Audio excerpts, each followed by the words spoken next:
We need to talk. If you felt some anxiety when I said that, this might be for you.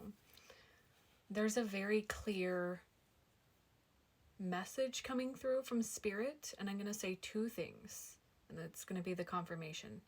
What is your origin story? And what is your why? Okay, what is your origin story and what is your why? Okay, we're going to be diving into this message. Me not telling you what it is, but guiding deeper into those spaces. You already know the answers, okay? If you haven't met me, I'm Izzy. I go by 8th House Mercury here, and on my other account, I go by Astrology, where I do evolutionary astrology. The best way that you guys can support me as a creator is subscribing to my newsletter. It's totally free. It's where I guide you through the week using astrology. It hits your inbox every Monday. And I also want to extend an invitation to those of you who are watching this video to come join my community.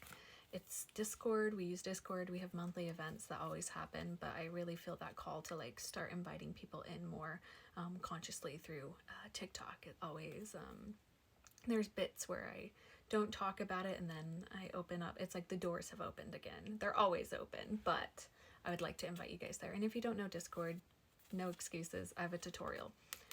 Bottom of the deck, we have the sun. This really has to do... Spirit's being so abundantly clear. Okay, yeah, that's all we need. So this question of what is your origin story, this sort of energetic tone of like, why are you here? You know. And it's almost as though with the moon being the last card coming out, it feels that that lens has gotten distorted a little bit. It's gotten distorted. And this isn't like, this just feels like a heart to heart from Spirit to you, because truly there's no shame in the mundane processes of life that we live, because that's a part of being human. We are playing this greater game that is on Earth. And there's just this gentle nudge, this gentle reminder that is coming through so deeply from Spirit of like, what is your why? Right? It almost feels like you kind of skirted off the path a little bit. You had to learn some things. There's some things that are coming through of why you did, but now it's kind of like, okay, it's time to get back on the path, right? It always ebbs and flows, but this is like a deeper reminder of, hey, pull out the journal, pull out, you know, your computer, whatever, wherever you like to write, and remind yourself why you started in the first place. Why you showed up here in the first place. If you do know like your deeper threads with incarnation, reincarnation, whatever that is for you. But the reminder is that you came here to shine your light. You're literally, your purpose here is to be seen, is to be witnessed, is to be,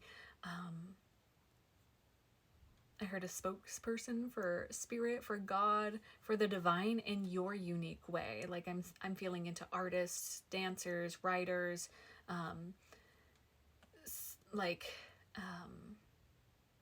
oracles, mystics, astrologers, readers, like all these like more deeper things, because it's like, thank you, Spirit. I was sitting out in nature today and Spirit was showing me signs.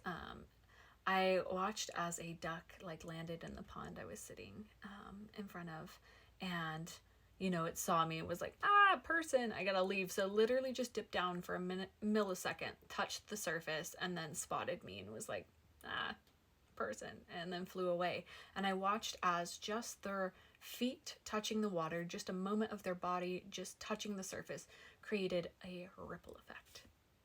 Doesn't matter how long you're in a person's life, you leave a lasting impact. That is so beautiful. And there's almost this question of, have you been showing up in that energy, this impactful energy? And with the moon here, it almost feels like you might have retreated. The song Mountains, right? By Kalandra is coming in. I've retreated to scale the mountain within. Like, you have been doing some internal work and it's okay, but it's time to like come out of your shell. It's time for you to be seen at a deeper level. And my sweet friends, this is genuinely what you're supposed to be doing. With the red and white rose, this is all red and white. Is that? Yeah, the red and white rose. I doubted and that's been coming up a lot. It's like this doubt, this like, the moon, right? The subconscious programming, right? Of like, oh shoot, am I enough? Can I be seen? Like, am I doing enough? Am I meeting, like, am I walking the path that spirit wants me to walk? And it's like, yes, because you're walking.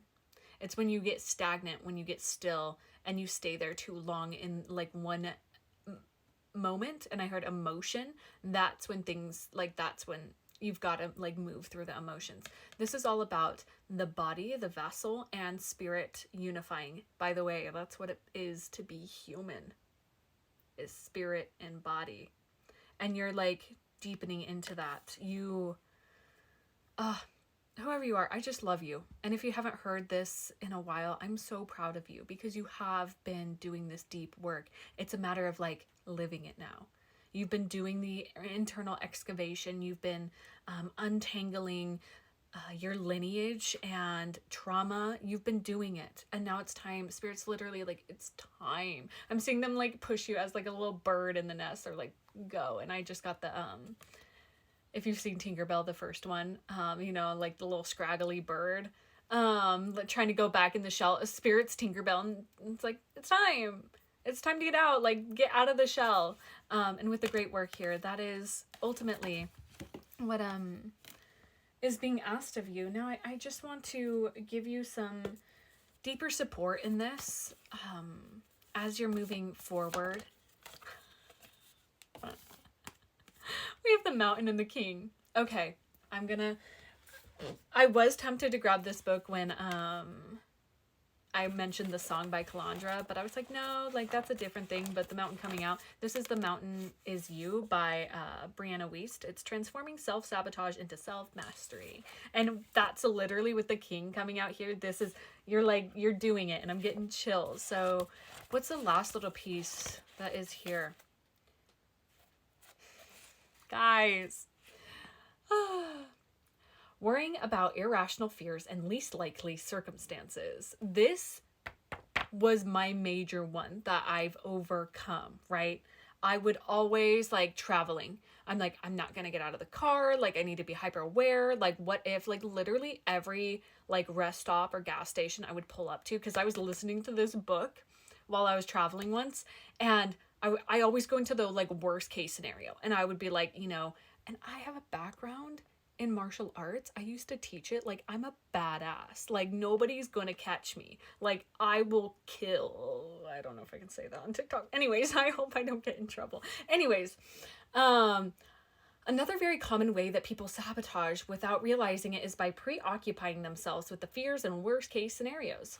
You're probably familiar with this, at least to some degree. You have a weird or highly unlikely thought that evokes a deep sense of dread, fear, and a series of doomsday scenarios in your head. And then you keep coming back to it to the point it even controls some part of your life. Irrational fears, especially the kind that are least likely to become a reality, are often what we project real fear onto. Irrational fears are safe because deep down we know they're not going to happen. They're placeholders, a way for us to express feeling what we really have onto something we know isn't going to happen. If you find yourself in a fear cycle, constantly repeating the same strange, random, or unimportant one-off circumstance or situation that has a very low possibility of becoming a reality, ask yourself if you have any feelings about something related to that is actually valid. Right? Anxious about being a passenger in a car because your fear is moving forward or being out of control. You're really anxious, or if you're anxious about being fired from a job, the fear might be the idea that you aren't worthy of another job or being humiliated by a higher up. How to resolve this? Instead of wasting your energy on trying to control some worst case scenarios, consider the message of fear that fear may be and what it is trying to tell you that you need in your life. If fear was an abstract metaphor, what would the meaning be? Is your abrupt loss of income a symbol for your desire for security? Right? That's what Spirit's like having you to like really look at this. At the core of the things we fear most is a message that we're trying to send ourselves about what we really care about. We can identify with what we want to protect. We can find a healthier and more secure way to do it. Again, what is your why and what is your origin story? What is it that you're building into and you're going to master? I love you guys. My readings are open if you want to dive deeper or have anything else on your